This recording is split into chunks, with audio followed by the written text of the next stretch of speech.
होमज्ञानतिमिरन्धस्य ज्ञानञ्जनशलाकया चक्षुरुन्मिलितं येन तस्मै श्रीगुरवे नमः। नमोऽयं विष्णुपादाय कृष्णपृष्ठाय भूतले श्रीमते जयपताका स्वामिन् इति नामिने। नमो आचार्यपादाय नितये कृपाप्रदायिने गौड़कथाधामदाय नगरग्रामतारिणे। नमोऽयं विष्णुपादाय कृष्णपृष्ठाय भूतले श्रीमते भक्तिवेदान्त स्वामिनिति नामिने। नमस्ते सरस्वते देवे गौरवाणी प्रचारिणे निर्विशेषशून्यवादी पाश्चात्यदेशतारिणे। वंशकल्पतरुभ्यश्च कृपासिन्धुभ्यो च पतितानां पावनेभ्यो वैष्णवेभ्यो नमो नमः। ॐ वृन्दाय तुलसीदेव्यै प्रियायै केशवस्य च विष्णुभक्तिप्रदे देवी सत्यवत्यै नमो नमः। जय श्रीकृष्ण चैतन्य प्रभु नित्यानंद श्री अद्वैत गदाधर श्रीवासादि श्री गौर भक्तवृंद। हरे कृष्णा कृष्णा कृष्णा हरे हरे, हरे राम राम राम हरे हरे। जय जय पतित पावन परमाराध्य गुरु महाराज की जय। जगद्गुरु श्रील प्रभुपाद की जय। संवेद भक्तवृंद की जय। निताय गौर प्रेमानंद हरि हरि बोल। শুধু ভক্তবৃন্দ, গুরু বৈষ্ণবের আশীর্বাদ নিয়ে, শ্রীল প্রভুপাদজির আশীর্বাদ নিয়ে আমরা একটি নতুন নামহট্ট সেন্টারে এসেছি। এটি হচ্ছে চক্রামনাথ শ্রী শ্রী হরে কৃষ্ণ নামহট্ট সংঘ। শুভ সূচনা গত সপ্তাহে হয়েছে, আজ দ্বিতীয় সপ্তাহ। তো ভক্তবৃন্দ সবাই সমাগত হয়েছে, করুন সমস্ত ভক্তবৃন্দরা এসেছে। তো আমাদের এখানে ধারাবাহিকভাবে একটি গ্রন্থ অধ্যয়ন চালু হচ্ছে। গ্রন্থটির নাম হচ্ছে জাগ্রত চেতনা, যেটি শ্রীমদ্ ভগবদ্ গীতা যথাযথর ওপর থেকেই তৈরি প্রশ্ন উত্তরে সংকলিত হয়েছে, প্রশ্ন উত্তরের আধারে। তো এই প্রশ্ন উত্তর আলোচনা করতে গিয়েই আমাদের দিব্য জ্ঞান আমাদের হৃদয় ভাণ্ডারে ভর্তি হয়ে যাবে, তিলে তিলে তিলে তিলে। ঠিক তো ভক্তবৃন্দ, আমি যেটা বলছিলাম, তো ভক্তি জীবন অনেক আনন্দের, অনেক সুখের, অনেক শান্তির। যে জীবনটা আস্বাদন আমরা করব, তিলে তিলে বুঝতে পারবো যত দিন দিন দিন দিন দিন দিন ক্লাস বাই ক্লাস এগোবে। যখন কেউ নতুন প্রেমে পড়ে তখন কত আনন্দ হয় না? হ্যাঁ, প্রেমে পড়ার আনন্দ হয় না একটা, যে সেই প্রিয় মানুষটার কাছে কখন যাব, একটা আনন্দ হয়। একইভাবে যখন আমরা কৃষ্ণ প্রেমে পড়ি, কৃষ্ণ কথার প্রেমে পড়ি, কৃষ্ণ নামের প্রেমে পড়ি, নামহট্টের ভক্ত হই, নামহট্টে যাই, তখন একটা সেই প্রেম বা একটা ভালো লাগা জন্মায়, তিলে তিলে তিলে তিলে তিলে তিলে জন্মায়। কৃষ্ণের প্রতি প্রেম ধীরে ধীরে ধীরে ধীরে জন্মায়। একটা গান আছে না, বলে তারে আমি চোখে দেখিনি, তার অনেক গল্প শুনেছি, গল্প শুনে তারে আমি অল্প অল্প ভালোবেসেছি। আমরাও সবাই প্রেমে পড়েছি আসলে, কৃষ্ণ প্রেমে। কার সাথে আমাদের ভালোবাসা? কৃষ্ণের সাথে। এই ভালোবাসা অল্প মাত্রায় আছে বলেই আপনারা কৃষ্ণ কথা শুনতে ছুটে এসেছেন। এই ভালোবাসার মাত্রাটা ধীরে ধীরে বাড়বে। কিভাবে? তারে আমি চোখে দেখিনি, কৃষ্ণকে আমরা কেউ চোখে দেখিনি, তার অনেক গল্প শুনেছি। গল্প যত শুনবো তত প্রেমের মাত্রাটা বাড়বে। গল্প শুনে তারে আমি অল্প অল্প ভালোবেসেছি, এই ভালোবাসার মাত্রাটা বাড়বে। যে যত কৃষ্ণ কথা শুনবে সে তত কৃষ্ণ প্রেমে পড়ে যাবে। আর এই প্রেমটা আনন্দের। আমরা আসলে সবাই প্রেম করতে বসেছি, কৃষ্ণের সাথে আমাদের ভালোবাসা। এই প্রেমটা কোনো কলুষ প্রেম নয়, এটা দিব্য প্রেম, এটা নিষ্কলঙ্ক প্রেম। এখানে কোনো খারাপ, কৃষ্ণের সাথে আমরা কোনো খারাপ আচরণ করি কি? কিন্তু কৃষ্ণকে আমরা ভালোবাসি, শ্রদ্ধা করি, সম্মান করি, বিশ্বাস করি, তাই না? হৃদয় সিংহাসনে আমরা তাকে বসাচ্ছি। তো এই ভক্তি জীবনে প্রবেশ করা আনন্দের, যত আমরা প্রবেশ করব তত আনন্দের হবে, কিন্তু ভক্তি জীবনটা 3 ভাগে ভাগ। ভক্তি জীবনটা 3 ভাগে ভাগ। প্রথম ভাগ হচ্ছে, মন দিয়ে শ্রবণ করবেন, ভক্তি জীবনটা হচ্ছে প্রথম হচ্ছে বিচার। আগে বিচার বুদ্ধি লাগিয়ে বুঝতে হবে যে আমি কি করতে চলেছি, কেন করতে চলেছি। আগে থিওরিটা ভালো করে জানতে হবে। কৃষ্ণ কথা, কৃষ্ণ তত্ত্বই হচ্ছে সেই থিওরি। আগে বিচার বুদ্ধি লাগিয়ে বুঝতে হবে, অন্ধের মতো নয়। এই পথে যে আমরা তিলে তিলে এগোবো, অন্ধের মতো নয়। যুক্তি দিয়ে, তত্ত্ব দিয়ে, দর্শনের মাধ্যমে আমরা আগে বুঝবো এই পথ কি, কেন আজ লক্ষ লক্ষ কোটি কোটি মানুষ এই পথে নাম লেখাচ্ছে। আগে বিচার বুদ্ধি দিয়ে অধ্যয়ন করে, পড়াশোনা করে আগে জেনে নেব। এটাকে বলে প্রথম স্টেপ বিচার। গীতা, ভাগবতম, এই জাগ্রত চেতনা বলুন, নামট্য বই বলুন, এই সমস্ত গ্রন্থগুলো একটু একটু পড়ব এবং গুরু বৈষ্ণবের শ্রীমুখ থেকে শ্রবণ করব, করে আমার বিচার বুদ্ধি লাগাবো। ওরা যেটা বলছে ওরা কি ঠিক বলছে নাকি আমাকে বাকওয়াস বানাচ্ছে, আমাকে বোকা বানাচ্ছে, হ্যাঁ, আমাকে ধোকা দিচ্ছে, এটা বোঝার চেষ্টা করতে হবে। গীতা পড়বো, কোনো গ্রন্থ পড়বো, পড়ে বুদ্ধি লাগাবো যে আমি কি বোকা বেনে যাচ্ছি নাকি আমার মঙ্গল হচ্ছে, ওরা কি আমার বোকা বানাচ্ছে। আগে ইন্টেলিজেন্সিটা কাজে লাগাতে হবে। সবার ইন্টেলিজেন্সি আছে, বুদ্ধিমত্তা আছে, এটাকে কাজে লাগাতে হবে। কাজে লাগিয়ে বিচার বুদ্ধি দিয়ে আগে জানতে হবে কৃষ্ণ কে, কৃষ্ণ ভক্ত কি, তারা কি করতে এসেছে, কেন এসেছে ইত্যাদি প্রভৃতি তিলে তিলে তিলে তিলে যুক্তির মাধ্যমে, দর্শনের মাধ্যমে, শাস্ত্রের শ্লোকের মাধ্যমে আমাদের তিলে তিলে প্রামাণিক নির্ভরযোগ্য গ্রন্থ থেকে আমাদের জেনে বুঝে নিতে হবে এই পথটা কি। এটাকে বলে বিচার স্তর। যেমন এই ছাদটা পড়েছে যার তলে আজ আমরা বসে আছি, একদম মাটি খোঁড়া হয়েছিল, হ্যাঁ, বেস পিলার তৈরি করা হয়েছিল। মাটি খুঁড়ে বেস পিলার তৈরি করে হয়েছে, সেটা যত স্ট্রং তত আজ ঝড় ভূমিকম্পে এই ঘর কিছু হচ্ছে না, আমরা তার ঘরের মধ্যে ঘুমাচ্ছি, সুরক্ষিত আছি। তাহলে ভিত মজবুত বলে না ছাদটা আমাদের গায়ের উপর পড়ছে না, ভিত মজবুত। এই জন্য ভক্তি জীবনের ভিত হচ্ছে বিচার। আগে বুঝতে হবে, আগে জানতে হবে, আগে শিখতে হবে, আগে শ্রবণ করতে হবে। নিয়ম কানুন মানা না মানা সেসব অনেক পরের কথা। আগে প্রত্যেকটা নিয়ম কানুনের পিছনে বিজ্ঞানসম্মত এবং শাস্ত্রিক কারণগুলো বুঝতে হবে। তারপর বিচার বুদ্ধি দিয়ে বুঝে যদি মনে হয় যে হ্যাঁ এটা মঙ্গলজনক, আমার পক্ষে কল্যাণজনক, এটা উচিত আমার করা, তখন আমরা দ্বিতীয় স্তরে যাই। তাকে বলে আচার, মানে প্র্যাকটিক্যাল, মানে আচরণ করব। যে হ্যাঁ এবারে আমি ভোরে উঠছি, এবারে আমি হরিনাম জপ চালু করছি ইত্যাদি প্রভৃতি আচরণ, বা এবারে আমি ভগবানকে ভোগ লাগিয়েই প্রসাদ পাচ্ছি ইত্যাদি, এগুলোকে বলে প্র্যাকটিক্যাল বা আচরণ। তাহলে প্রথম স্তর হচ্ছে ভিত বিচার, দ্বিতীয় স্তর হচ্ছে আচার, আচরণ করা, তৃতীয় স্তর হচ্ছে প্রচার।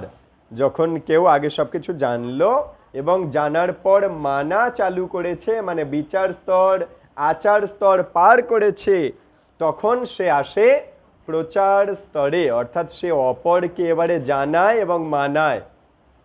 এটাকে বলে তৃতীয় স্তর প্রচার। আরো আনন্দের, বিচার স্তরেও আনন্দ, মানে জানতে গিয়েও আনন্দ পাবো, আচরণ করলে আরো আনন্দ মাত্রা বাড়বে, আর প্রচার করলে আরো আনন্দের মাত্রা বাড়বে।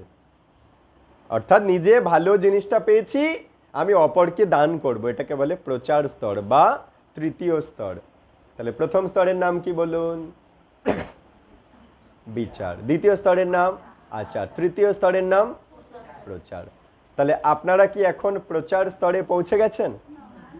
আচার স্তরে ঢুকেছেন? বিচার স্তরে ঢুকেছেন? দ্বিতীয় ক্লাস সবে বিচার স্তরে, মানে জানার মধ্যে আমরা সবে প্রবেশ করছি। বোঝা গেল?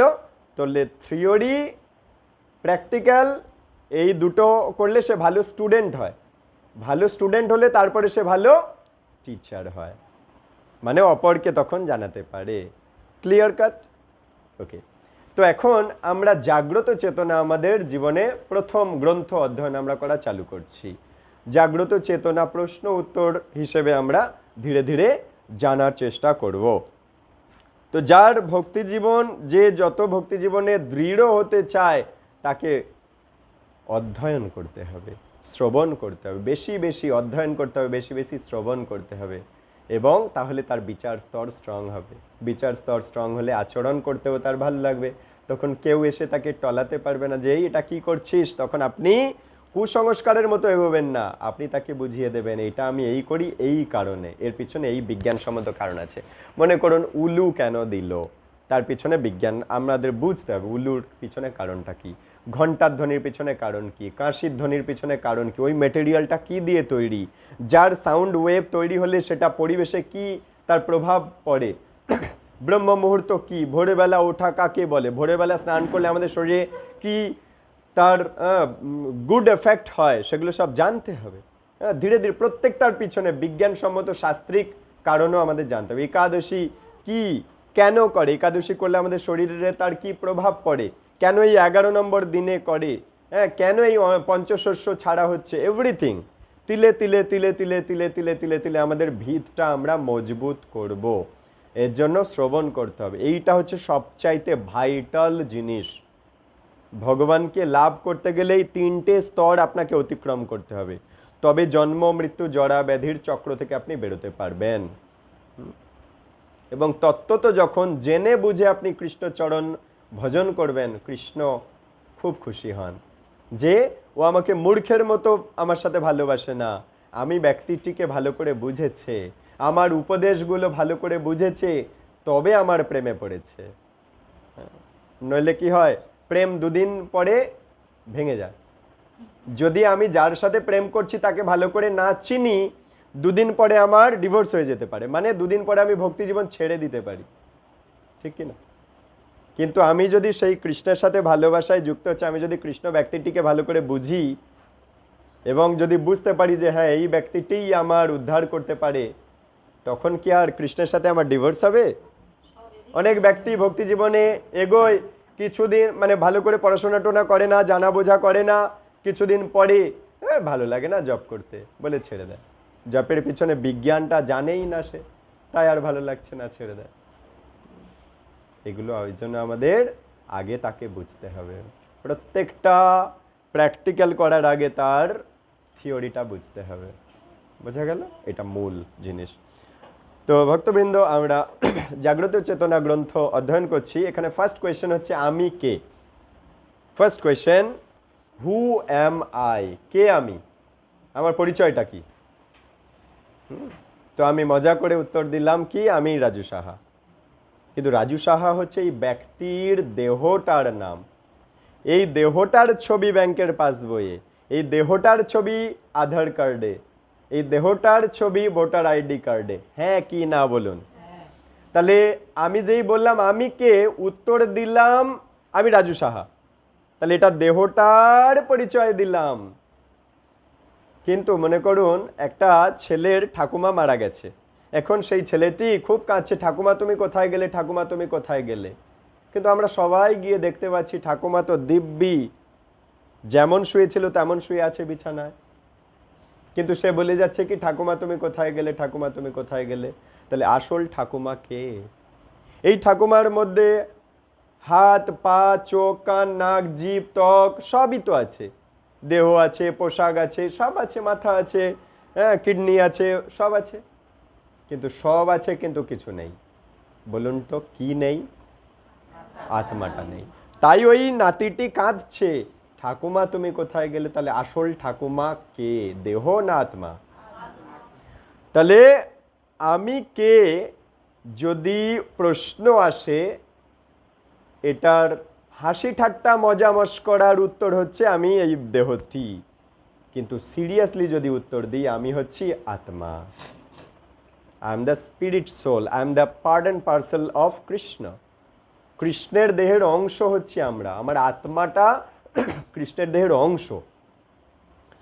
যেমন একটা আগুনের গোলা, দাবানলে আগুন জ্বলছে, বা একটা উনানের মধ্যে কয়লা টকটকে আগুন জ্বলছে, তার মধ্যে কয়লা নাড়তে গিয়ে একটা কয়লার টুকরো ঠিকরে বাইরে পড়ে গেল, বাকি সব আগুনের কয়লার টুকরো একদম দগদগে আগুন।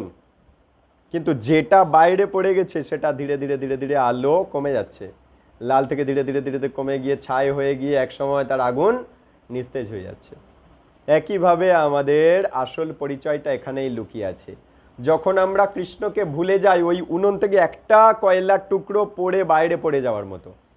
কৃষ্ণকে ভুলে যাওয়া, আমার সৃষ্টিকর্তাকে ভুলে যাওয়া মানে আমি ধীরে ধীরে নিস্তেজ হয়ে যাচ্ছি, ধীরে ধীরে আমার মধ্যে সুখ চলে যাচ্ছে, ধীরে ধীরে শান্তি চলে যাচ্ছে, ধীরে ধীরে আমার মধ্যে আনন্দ চলে যাচ্ছে, চিন্ময় আনন্দ চলে যাচ্ছে।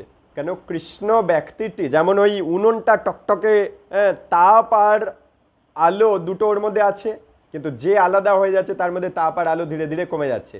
একইভাবে যারা আমরা কৃষ্ণকে ভুলে দিন কাটাচ্ছি তাদের ধীরে ধীরে ধীরে ধীরে জীবনের সেই চিন্ময় আনন্দটা নষ্ট হয়ে যাচ্ছে। হয়তো ফ্যান চলছে, একটা সুখ হচ্ছে, এটাকে বলে সুখ শারীরিক, শান্তি মানসিক, কিন্তু আনন্দ মানে চিন্ময় আনন্দ এটা আত্মা থেকে আসে। আনন্দ হচ্ছে আত্মিক। কি বললাম? আই রিপিট, সুখ শারীরিক, শান্তি মানসিক, আর আনন্দ আত্মিক। রিয়েল যে আনন্দ, সেই আনন্দটা আসে আত্মা থেকে। এতক্ষণ যে আমরা আনন্দ পাচ্ছিলাম, ওই আনন্দটা তৈরি হচ্ছে আত্মা থেকে, ওটা ভেতর থেকে আনন্দটা তৈরি হচ্ছে। আত্মা যখন পরমাত্মা তার সৃষ্টিকর্তার গুণগান গায়, তখন সেই আত্মা আনন্দিত হয়ে যায়, ভেতর থেকে আনন্দিত হচ্ছে। আমি একটা উদাহরণ দিই। রথযাত্রার সময় কাঁকড় রাস্তায় হাঁটছি, বৃষ্টি পড়ছে, ঘেমে যাচ্ছি, শরীরে গরম হচ্ছে, হ্যাঁ, অনেক ভিড় ভাট্টা হচ্ছে, কিন্তু একটা অপরূপ আনন্দ হচ্ছে।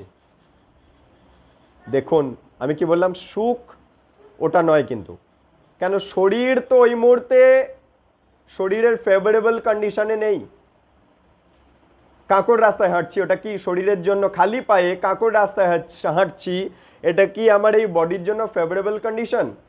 ফেভারেবল কন্ডিশন নয়, কিন্তু আমরা ভেতর থেকে একটা আনন্দ পাচ্ছি। তাহলে এটা কি সুখ ছিল? ওটা সুখ ছিল না। কারণ সুখ, এই ফ্যানের হাওয়া পাচ্ছি, দেহে একটা আরাম লাগছে, এটা হচ্ছে সুখ। এটা হচ্ছে দৈহিক সুখ, এটা হচ্ছে শারীরিক, শরীরের ব্যাপার। মনে করুন আপনার ফ্যানের হাওয়া আপনার পাচ্ছেন বা এসি ছেড়ে দেওয়া হয়েছে, কিন্তু আপনার ফ্যামিলির কেউ একটা অ্যাক্সিডেন্ট হয়ে গেছে, আপনার কি শান্তি ওই মুহূর্তে আছে? তাহলে আপনার মন এখন টেনশনে ভুগছে, তার কি হলো? কোন নার্সিংহোমে গেল, তার কি হচ্ছে?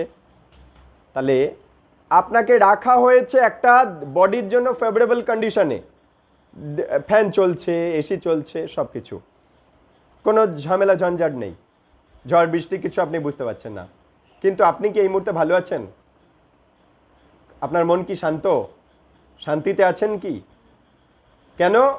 কারণ এই শান্তির ব্যাপারটা মানসিক, মন এখন টেনশনে আছে। তাহলে বুঝলাম সুখ শারীরিক মানে শরীরের ব্যাপার, শান্তি মানসিক মনের ব্যাপার। দেহটা সুখে আছে বটে, কিন্তু মন রূপী আরেকটা সূক্ষ্ম দেহ ভেতরে আছে, সে শান্তিতে নেই। তাহলে শান্তি মানসিক। এবারে আসছি আনন্দ আত্মিক। আনন্দ, ওই যে যখন রথ টানছিলাম, ভগবানকে টানছে জীব আত্মা, তখন আত্মার মধ্যে একটা আনন্দ তৈরি হচ্ছে, এটা হচ্ছে চিন্ময় আনন্দ, এটা আত্মা থেকে তৈরি হয়। তাহলে আমি আসলে কে? আমি হচ্ছে আত্মা, কৃষ্ণের দেহের অংশ। আত্মা কৃষ্ণের দেহের অংশ, আর অংশের কাজ হচ্ছে পূর্ণের গুণগান গাওয়া, পূর্ণের সেবা করা, তাহলে সে আনন্দ পাবে। তাহলে ভেবে দেখুন, এতদিন যতক্ষণ আমরা কৃষ্ণ প্রেমে পড়িনি, আমার সৃষ্টিকর্তাকে জানি না, সৃষ্টিকর্তার প্রেমে পড়িনি, আমার আত্মা, যে আমার আত্মাকে বানিয়েছে, আত্মাকে যে বানিয়েছে আমি তাকে জানতাম না। তার মানে এতদিন আমি যে সুখ বা শান্তিতে ছিলাম, সেটা হচ্ছে দৈহিক সুখ বা মনের শান্তি। এখন দেহের সুখ তো আছে, ফ্যান ছাড়ছি, দেহের সুখ পাচ্ছি, মনটা একটু শান্তিতে আছে, মনের শান্তি সেটাও তো আছেই, প্লাস আর একটা জিনিস এক্সট্রা অ্যাড অন হয়ে যাচ্ছে যেই মাত্র আমরা কৃষ্ণকে জানতে লাগছি, সেটা হচ্ছে কি আনন্দ। এতদিন কিন্তু আমরা আনন্দ পাইনি যদি কৃষ্ণকে ভুলেছিলাম, কারণ আনন্দের উৎস হচ্ছে সচ্চিদ আনন্দ কৃষ্ণ। কৃষ্ণ ব্যক্তিটি তৈরি হয়েছে সচ্চিদ আনন্দ দিয়ে, সৎ মানে কি?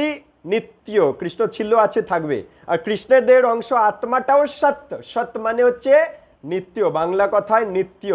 সৎ সংস্কৃত শব্দ, সৎ কথার বাংলা শব্দ হচ্ছে নিত্য, মানে ছিল, আছে, থাকবে। মানে কৃষ্ণ ছিল, আছে, থাকবে, আর আমার আত্মাটা কৃষ্ণের দেহের অংশ, ছিল, আছে, থাকবে।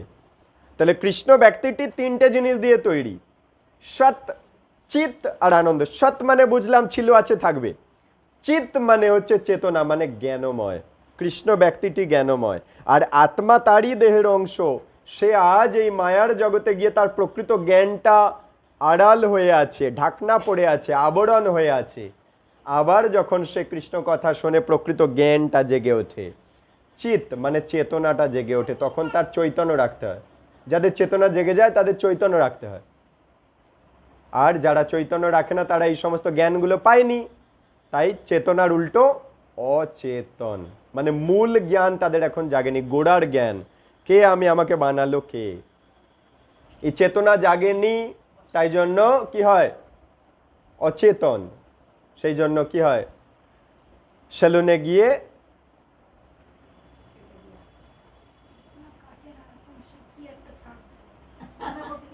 কিন্তু ওটার উদ্দেশ্য তো এটা নয় যে চৈতন্য বা শিক্ষা লাভ হয়েছে, আত্মতত্ত্ব জ্ঞান শিক্ষা, কৃষ্ণ শিক্ষা লাভ হলে শিক্ষা রাখতে হয়, চেতনা লাভ হলে চৈতন্য রাখতে হয়। কেন? তাহলে অপর জীব চেতনা লাভ করার জন্য কার কাছে যাই? তখন সে চৈতন্য যার আছে, যার মধ্যে চেতনা জাগরিত হয়েছে, তবে তো সেও সুযোগ পাবে চেতনা জাগরিত করার। বুদ্ধি লাগিয়ে বুঝুন। সমাজে সবাই অচেতন জীব, কৃষ্ণ শিক্ষা জানে না, তাহলে তারা যাবে কার কাছে? চৈতন্য আছে। শুধু বাইরের চৈতন্য নয়, বাইরের চৈতন্য দেখে একটা বুঝতে পারলো, হতে পারে এর কাছে হৃদয়ে জ্ঞান আছে। এবার তার কাছে গেলে, তার মুখের কথা শুনলে বুঝতে পারবে তার কাছে জ্ঞান আছে কি নেই। শ্রীল প্রভুপাদ বলতেন, মূর্খ ব্যক্তিকে বাইরে থেকে বোঝা যায় না, মূর্খ ব্যক্তি যখন কথা বলতে লাগে তখনই বোঝা যায় সে মূর্খ না জ্ঞানী। একটা কন্যাকে বিবাহ দেওয়া হচ্ছে বা একটা কারুর বর্ষে যে সে যাচ্ছে, সে আসলে জ্ঞানী না মূর্খ বাইরে থেকে দেখে কিছু বোঝা যাবে না, কিন্তু যেই মুহূর্তে সে কথা বলতে লাগবে অমনি বোঝা যাবে সে মূর্খ না জ্ঞানী, হ্যাঁ কি না? তাই না? তো কৃষ্ণ হচ্ছে 2 নম্বর পয়েন্ট, চিত মানে জ্ঞানময়। আর আমার আত্মাটাও আজ জ্ঞানময় হবে যদি আমি আজ সেই কৃষ্ণরূপী উনুনের মধ্যে সেই যদি বেরিয়ে যাওয়া কয়লাটা যদি আবার উনুনে দিয়ে দিই, তাহলে এর আলো ধীরে ধীরে নিস্তেজ হয়ে যাচ্ছিল উনুন থেকে দূরে চলে গেছে বলে, আবার তার মধ্যে তেজ ফুটে উঠবে। অমৃতস্য পুত্র মোরা, এ কথা বুঝিয়ে দাও। আমরা অমৃতের পুত্র, এটা বুঝিয়ে দেয় গুরু বৈষ্ণব, এটা বুঝিয়ে দেয় গীতা, এটা বুঝিয়ে দেয় ভাগবতম। শাস্ত্র আমাকে বুঝিয়ে দেয় তুমি হচ্ছে কৃষ্ণের বেটা। কার বেটা? কৃষ্ণের বেটা। তুমি যার তার বেটা নও। এটা তো এই জগতের কয়েকটা বছরের লীলা মাত্র যে তুমি অমুক ব্যক্তির ছেলে বা মেয়ে, কিন্তু আসলে হচ্ছে তুমি আত্মা, তুমি হচ্ছে কৃষ্ণের বেটা।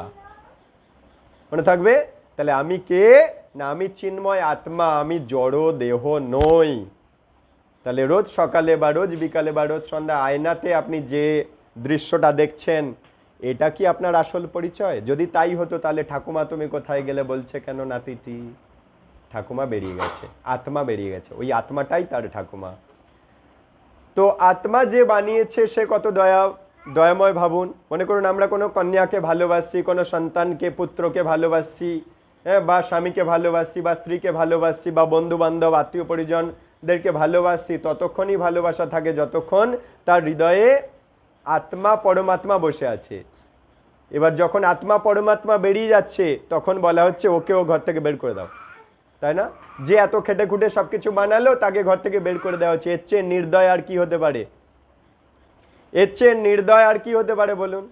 যে খেটে খুটে এত কিছু বানালো, পরিশ্রম করে লালন পালন করলো, তাকেই ঘর থেকে বেরিয়ে দেওয়া হচ্ছে, বেশিক্ষণ রেখো না গো, হ্যাঁ দোষ পেয়েছে, দোষ পাবে, ভয় করছে। তাহলে যাকে আমরা এত ভালোবাসছিলাম তাকে ভয় করছে কেন? কারণ নেই কো রাম তো সে মরা। যার হৃদয়ে রাম বসে নেই, রামের উল্টো কি? দেহটা মরা, ডেড বডি। যেখানে ভগবান নেই সেটা রাম নেই, মরা। তাহলে যে গৃহে রাম কথা আলোচনা হয় না সেই গৃহটাও তাহলে শ্মশান। মরা বা ডেড বডি কোথায় যায়? শ্মশানে। হ্যাঁ, আর যেখানে হরিকথা হয় সেটা কি? মন্দির। তাহলে যে গৃহেতে ভজন কীর্তন হয়, নাম সংকীর্তন হয়, করতাল শাঁখ ঘণ্টা বাজে, ভগবানের জয়গান হয়, সেই গৃহটা মন্দির। কিন্তু যে গৃহেতে ভগবানের গুণগান হয় না, সেই গৃহটা তাহলে শ্মশান। কেন? যে দেহকে বলে মন্দির, তাহলে যে দেহে রাম নেই, ভগবান নেই, বেরিয়ে গেছে, সেই দেহটা মরা। আর মরা জিনিস কোথায় যায়? শ্মশানে যায়। একইভাবে যে গৃহেতে হরিনাম সংকীর্তন হয় না, সেইটা গৃহটা কি? শ্মশান। ভগবানের নামগুলো এই জন্য দেখবেন প্রত্যেকে ঘর বানাচ্ছে, একটা ঠাকুর ঘরও বানাবেই। সনাতন শিক্ষা, বৈদিক শিক্ষা, হিন্দু ধর্মের শিক্ষা, তারা জানে এই গোপন রহস্যটা কি। একইভাবে তাহলে যে দেহে রাম নেই সেটা মরা, যে গৃহে ভগবান নেই সেই গৃহটা শ্মশান, যে খাদ্য গোবিন্দকে ভোগ লাগে না সেই খাদ্যটা, গোবিন্দ নেই, তাহলে গোবিন্দের ভক্তরা কি করে সেবা পাবে? এই জন্য গোবিন্দের ভক্তদেরকে সরাসরি খেতে দিলে খায় না, গোবিন্দকে দিলে তবে পায়। যে গ্রন্থে গোবিন্দ নেই, যে গ্রন্থে, যে বইতে গোবিন্দ নিয়ে আলোচনা নেই, ভগবান নিয়ে আলোচনা নেই, সেই গ্রন্থ কি? জড়কাব্য। কিন্তু যে গ্রন্থে গোবিন্দের নিয়ে আলোচনা আছে সেই গ্রন্থটা দিব্য গ্রন্থ হয়ে যায়। একইভাবে যে কোনো জিনিস, আমার এই হাত যদি গোবিন্দের আরতি না করে, কিন্তু হাতে অনেক আংটি মুক্তা পড়েছি, এই হাত হাত নয়, মৃতদেহের হাত, সব দেহের হাত। এ যে চোখ গোবিন্দকে দর্শন করেনি, সচ্চিদানন্দ বিগ্রহ নাদিরাদি গোবিন্দ সেই রূপ দর্শন করেনি, সেই চোখ তাহলে কি? বৃথা। যে কান গোবিন্দের কথা শোনেনি, সেই কান সাপের গর্ত। কিসের? যে মাথা গোবিন্দের চরণে নতমস্তক হয়নি, মাথায় দামি দামি কোটি টাকার মুকুট পড়ে আছে, সেই মাথা কি কাজে লেগেছে? ওই মাথাকে কি ব্যবহার করা হয়েছে? যা যদি মাথাকে গোবিন্দের চরণে দেওয়া হতো, তাহলে আত্মা তো জন্মমৃত্যু থেকে বেরিয়ে যেত। তাহলে গোবিন্দের চরণে সে দেয়নি কেন? অহংকার। অহংকার বাধা হয়ে দাঁড়ায়, ভক্ত হতে দেয় না। কে বাধা হয়ে দাঁড়ায়? অহংকার। অহংকার বিমূঢ়াত্মা কর্তাহম ইতি মন্যতে। অহংকারের ফলে সে মূর্খ হয়ে যায় এবং মনে করে আমি কর্তা, আমি ভোক্তা, আমি বানাচ্ছি, আমি খাচ্ছি তাই খাই, কে রে ভগবান? কেন আমি মাথা নত করতে যাব? সে আমার খাওয়ায়, সে আমার পড়ায়, কিন্তু গত ক্লাসে আমরা বলছিলাম সে আমায় অলরেডি কি কি দিয়ে রেখেছে। চোখ খুলে আমি যা দেখছি, এটা সবই তার কৃপায়, তার দান। ভেবে দেখুন, যে এই ইট দিয়ে আপনি ঘরটা বানিয়েছেন, বালি দিয়ে বানিয়েছেন, বালির দানাগুলো কি আপনি বানাতে পারবেন? বালির মধ্যে যে নিউট্রন, প্রোটন, ইলেকট্রন আছে, আপনি বানাতে পারবেন কি? সিলিকন আপনি বানাতে পারবেন? পারবেন না। তো গোড়ায় গেলে আমরা তা পারি না। তো একই জিনিস নেক্সট কোয়েশ্চেন করছে, আত্মা কি? না, আত্মা হচ্ছে কৃষ্ণের দেহের অংশ। আত্মা হচ্ছে কৃষ্ণের দেহের অংশ। যেমন উনুন থেকে একটা আগুন পড়ে গেল, তাহলে সেটা একটা। একইভাবে আরো উদাহরণ নিন, মনে করুন সমুদ্র, প্রশান্ত মহাসাগর, সমুদ্রটা নোনা, তার এক ফোঁটা জল হাতে করে আঙুলে করে তুলে জিভে দিচ্ছি, সেটাও কি? তাহলে গুণের দিক দিয়ে দুজনাই নোনতা, কিন্তু আয়তনের দিক দিয়ে দুজনা আলাদা। কি বললাম? একটা বিন্দু আর একটা অথই সমুদ্র। একইভাবে আত্মা হচ্ছে ওই এক ফোঁটা নোনা জলের মতো, সমুদ্রের জলের মতো, আর ভগবান হচ্ছে ওই সমুদ্র। মনে থাকবে? তাহলে দেখুন, প্রশান্ত মহাসাগর নোনতা, আবার তার এক ফোঁটা জলও নোনতা। তাহলে গুণের দিক দিয়ে একই, কিন্তু আয়তনের দিক দিয়ে আলাদা। একইভাবে আত্মাটা সচ্চিদ আনন্দময়, আর কৃষ্ণ সচ্চিদ আনন্দময়। গুণের দিক দিয়ে একই, গুণের দিক দিয়ে সচ্চিদ আনন্দময় গুণ, কৃষ্ণের সচ্চিদ আনন্দময় গুণ, আমারও সচ্চিদ আনন্দময় গুণ। আত্মাটার। গুণের দিক দিয়ে একই, কিন্তু ক্ষমতার দিক দিয়ে কৃষ্ণ হচ্ছে ওই প্রশান্ত মহাসাগর, আর আত্মা হচ্ছে এক ফোঁটা নোনতা জল। বোঝা যাচ্ছে? তাহলে গুণগতভাবে আমি আর ভগবান একই, কিন্তু আয়তনগতভাবে আমি আর ভগবান আলাদা। বোঝা গেল? নেক্সট বলছে আত্মার ধর্ম কি? আত্মার ধর্ম হচ্ছে আত্মার সৃষ্টিকর্তার সেবা করা। যেমন স্ত্রীর ধর্ম কি? স্ত্রীকে যে আশ্রয় দিয়েছে তার সেবা করা, তাই না? একইভাবে আত্মার ধর্ম কি? আত্মাকে যে বানিয়েছে তার গুণগান গাওয়া, তার কথা শোনা, তার সাথে শ্রবণ করা, তার কথা, তার জয়গান গাওয়া, তার নাম শ্রবণ করা, তার নাম গাওয়া, এগুলো আত্মার ধর্ম। আত্মার ধর্ম হচ্ছে আত্মা যার থেকে তৈরি তার সেবা করা। এই জন্য আমরা কৃষ্ণ কথা এই যে শুনছি, এটাও একটা সেবা, এটাও একটা কৃষ্ণ সেবা, এটাকে বলে শ্রবণ সেবা। নেক্সট বলছে মনের ধর্ম কি? আসতে মা, মনের ধর্ম কি? আগে বুঝতে হবে মন জিনিসটা কি, তারপর বুঝবো মনের ধর্মটা কি। আমরা বুঝলাম আত্মার ধর্ম কি, এখন জানতে চাওয়া হচ্ছে আত্মা। হ্যাঁ, সবাই মনোযোগ দেবেন, ওরা ওদের কাজ করুক। এখন সবাই বলার চেষ্টা করুন, আত্মা আমাদের শরীরে কোথায় বাস করে? বলুন দেখি। হ্যাঁ, শরীরের, আর বলুন, উত্তর দিন। হৃদয়ে। আচ্ছা, তার একটা বাস্তব আমি বলেছি কি, ভক্তি জীবনে আমরা ঢুকবো, কিন্তু অন্ধের মতো ঢুকবো না, বিচার বুদ্ধি দিয়ে বিশ্লেষণ করে ঢুকবো। যদি অন্ধের মতো ঢোকার হতো তাহলে আমি বিশেষ করে আমি ব্যক্তিগতভাবে যদি বলি, তাহলে আমি একটা ফিজিক্স অনার্স ছেলে, আমি ঢুকতাম না যদি অন্ধের মতো কুসংস্কারের যদি এটা হতো। সব বিজ্ঞানসম্মতভাবে বিচার বুদ্ধি দিয়ে বিশ্লেষণ করে বুঝেছি, তাই কৃষ্ণকে আঁকড়ে ধরেছি। তো একইভাবে আমরা একটু বোঝার চেষ্টা করব, আমাদের আত্মাটাই তো প্রাণ। নিজের দেহের ওপর একটু অ্যাপ্লাই করব, একটু বুদ্ধি লাগাবো। মনে করুন আপনি বুদ্ধি লাগান, কোনো ব্যক্তির ট্রেন থেকে পড়ে গিয়ে হাত কেটে গেছে, ট্রেনে হাতটা কাটা গেছে, মারা গেছে কি? কেন মারা যায়নি? তার মানে হাতের মধ্যে আত্মা ছিল না।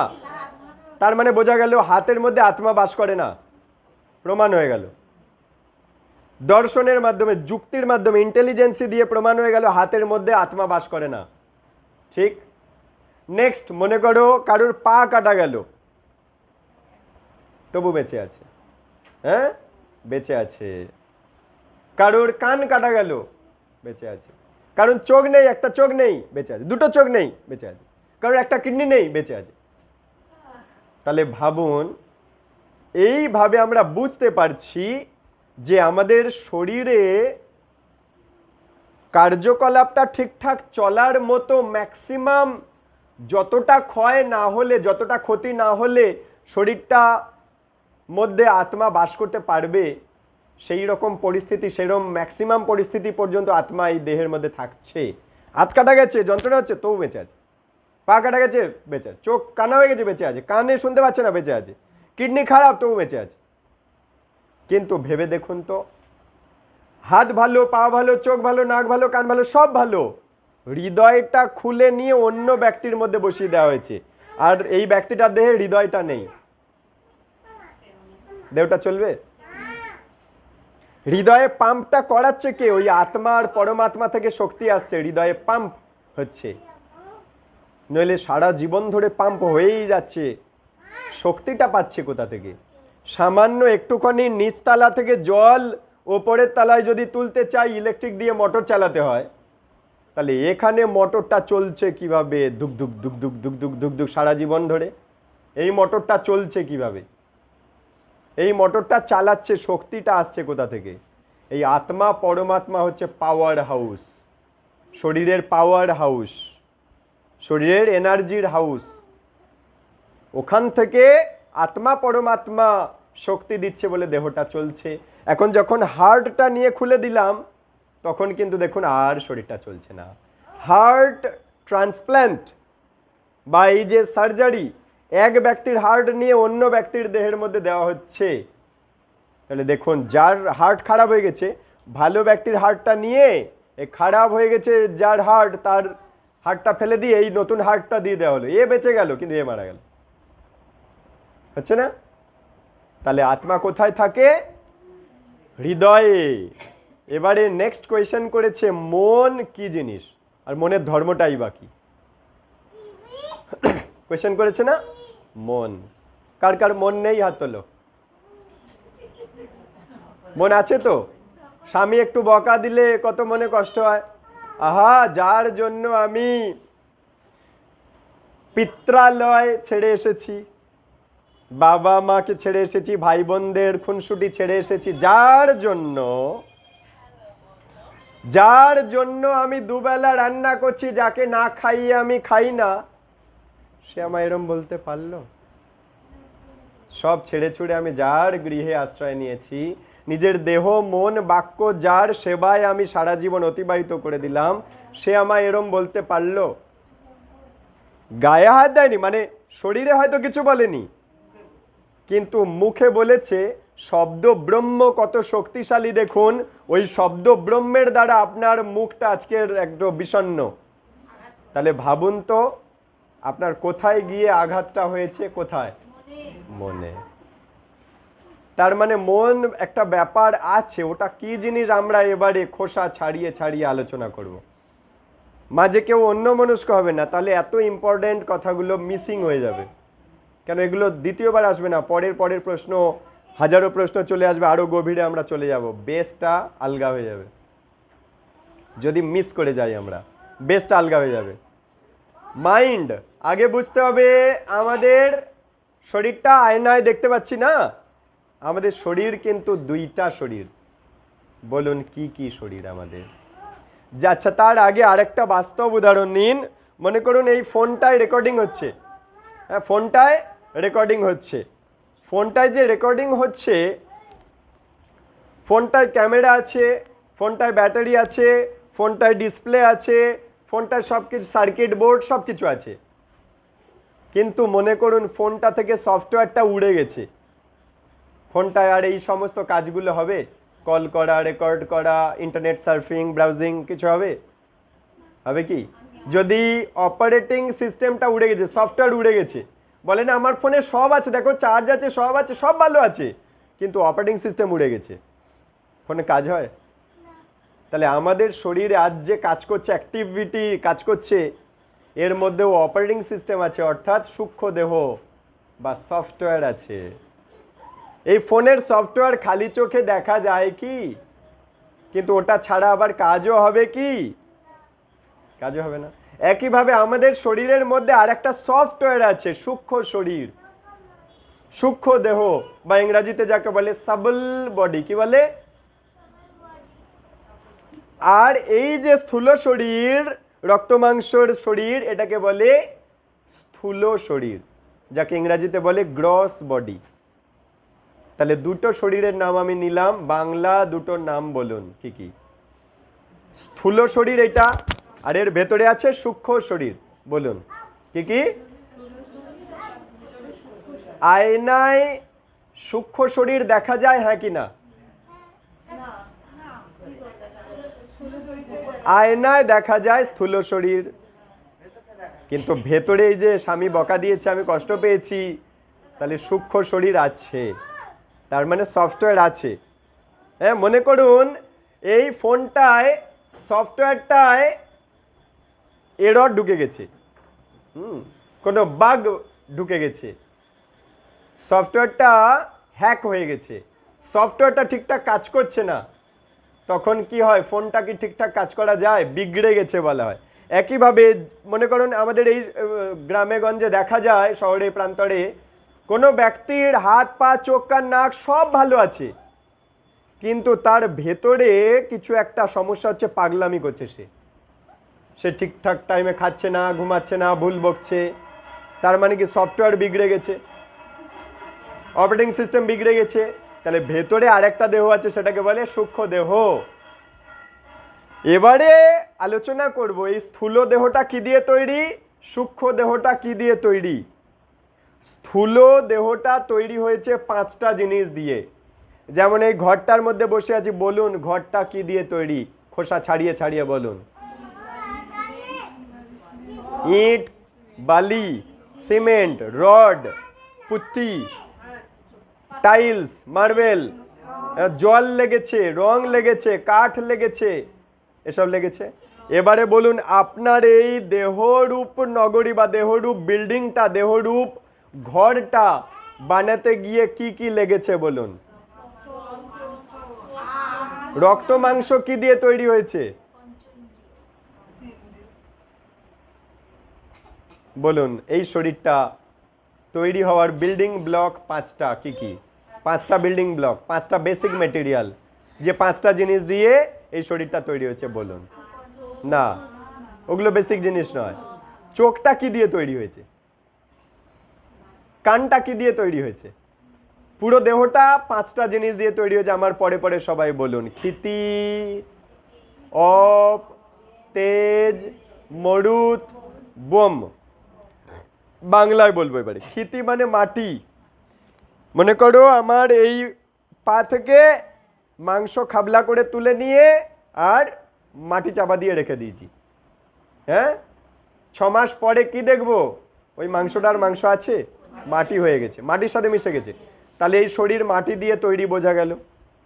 যেমন একটা দেবদেবীর মূর্তি তৈরি হচ্ছে কি দিয়ে? মাটি দিয়ে, খড় দিয়ে, দড়ি দিয়ে, হ্যাঁ, বাঁশ দিয়ে তৈরি হচ্ছে না? একইভাবে এই শরীরটা কি দিয়ে তৈরি হচ্ছে আগে জেনে নাও, তাহলে বুঝতে পারবো এই খাঁচাটা যার মধ্যে আত্মা আটকে আছে, এই নকল শরীরটা যেটাকে আসল বলে মনে করছিলাম এতদিন, গীতার জ্ঞান পেয়ে আমার সেই আসল মনে করাটার অজ্ঞান, যে অন্ধকারে ডুবে যাচ্ছিলাম, সেটা কাটবে। এই শরীরটা কি দিয়ে তৈরি? 1 নম্বর জিনিস হচ্ছে মাটি দিয়ে তৈরি, ক্ষিতি। সাধু ভাষায় বলে ক্ষিতি, আর বাংলা ভাষায় বলে মাটি। এই শরীরে মাটি আছে, প্রমাণ হলো। এবারে কি? জল। এই শরীরে জল আছে, হ্যাঁ কি না বলুন? মনে করুন একদিন আপনি জল খাননি, মাথা যন্ত্রণা হচ্ছে ডিহাইড্রেশন থেকে, কোনো মতেই মাথা যন্ত্রণা ঠিক হচ্ছে না, রাত্রে ঘুমালেন, সকালে উঠে দেখছেন একটু ঠিক হয়েছে। তাহলে জল আমাদের শরীরে আছে। আমাদের নাক দিয়ে জল বেরোয়, চোখ দিয়ে জল বেরোয়, জলজান্ত প্রমাণ, এর মধ্যে যা আছে তাই তো বেরোচ্ছে। তাহলে এই শরীরে জল আছে। এই শরীরে 75 ভাগ জল। যেমন আমাদের পৃথিবীতে 75 ভাগ জল, 25 ভাগ স্থল, 3 ভাগ জল, 1 ভাগ স্থল, একইভাবে এই শরীরে জল আছে, প্রমাণ হচ্ছে। এরপরে তাহলে ক্ষিতি বুঝলাম মানে মাটি, অপ মানে জল, ক্ষিতি অপ গেল। তেজ, তেজ, তেজ মানে তাপ। শরীরে একটা তাপ বা গরম আছে তো। মৃত শরীরে হাত কে কে দিয়েছিলেন? মৃত শরীর ঠান্ডা হয়ে যায়, তার মানে কি নেই? তেজটা নেই বা তাপটা নেই। আমরা যখন থার্মোমিটার দিই জিহ্বার তলায় বা হাতের তলায়, তখন কি দেখি? একটা টেম্পারেচার পাচ্ছি, একটা তাপ শরীরে আছে।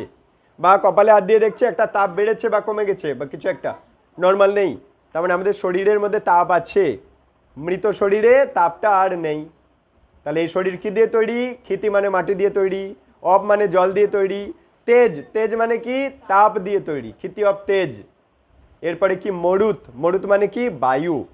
এই শরীরে 5 রকম বায়ু আছে, যার দ্বারা খাদ্য হজম হচ্ছে, হ্যাঁ, কার্বন ডাইঅক্সাইড শরীরে ঢুকছে, হ্যাঁ, মানে কার্বন ডাইঅক্সাইড বেরোচ্ছে, অক্সিজেন ঢুকছে, রক্ত সঞ্চালন হচ্ছে, হ্যাঁ, কোনো হরমোন এক জায়গা থেকে অন্য জায়গায় যাচ্ছে, শরীরে মশা কামড়াচ্ছে আমরা বুঝতে পারছি, বয়ে নিয়ে যাচ্ছে কেউ, বা সন্তান প্রসব হচ্ছে, হ্যাঁ, এগুলো, বা এই যে মল ত্যাগ হচ্ছে, বীর্য ত্যাগ হচ্ছে, মূত্র ত্যাগ হচ্ছে, ঠেলে বের করে দিচ্ছে, বা চোখ থেকে পিচুটি ঠেলে বের করে দিচ্ছে, কান থেকে নোংরা ঠেলে বের করে দিচ্ছে। তাহলে এই শরীরে 5 রকম বায়ু আছে, প্রাণ, অপান, কুর্ম, ব্যান, উদান, এরকম 5 রকমের বায়ুর দ্বারা শরীরটা চলছে।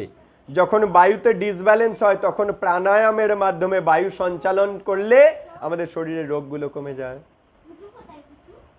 তো আমাদের এই স্থূল শরীরটা তাহলে কি দিয়ে তৈরি? ক্ষিতি মানে মাটি, অপ মানে জল, তেজ মানে তাপ, মরুত মানে বায়ু, বায়ু এই শরীরে আছে।